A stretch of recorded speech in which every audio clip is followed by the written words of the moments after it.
SRM Tamil பேராயத்தின் பிரம்மாண்ட பேச்சு போட்டி முதல் பரிசு 5 லட்சம். தொல் தமிழாசோல் 2025 வேலூர் மண்டலம் தேர்வு நடைபெறும் நாள் 2/2/2025. இடம் தூய நெஞ்ச கல்லூரி திருப்பத்தூர். போட்டியில் பங்கேற்க QR கோடை ஸ்கேன் செய்து விண்ணப்பத்தை அனுப்புங்க. சாத்தனூர் அணையிலிருந்து விவசாயிகளின் பயன்பாட்டிற்காக அமைச்சர் ஏவா வேலு இன்று தண்ணீர் திறந்து வைத்தார். திருவண்ணாமலை மாவட்டம் தண்டராம்பட்டு அருகே உள்ள சாத்தனூர் அணை மூலம் ஏராளமான விவசாய நிலங்கள் பாசன வசதி பெறுகின்றன. இந்த நிலையில் பாசன வசதிக்காக சாத்தனூர் அணையிலிருந்து அமைச்சர் ஏவா வேலு இன்று தண்ணீர் திறந்து வைத்தார்.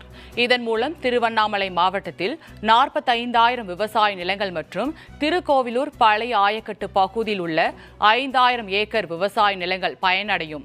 மேலும் சாத்தனூர் அணையின் நீர்மட்டம் தற்போது 118.75 அடியாக உள்ள நிலையில் இன்று 520 கன அடி தண்ணீர் திறக்கப்பட்டது.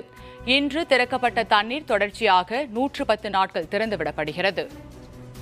இன்றையிலிருந்து 17/5/2025 வரை, அதாவது 110 நாட்களுக்கு இந்த தண்ணீர் தொடர்ந்து திறக்கப்படும். முதல் கட்டமாக 27/1/25 முதல் 25 நாளுக்கு கடமடை வரைக்கும் தண்ணி போகின்றது. அது நிலப்பாட்டையும் கருத்திலே கொண்டு இந்த தண்ணீர் திறக்கப்படுகிறது.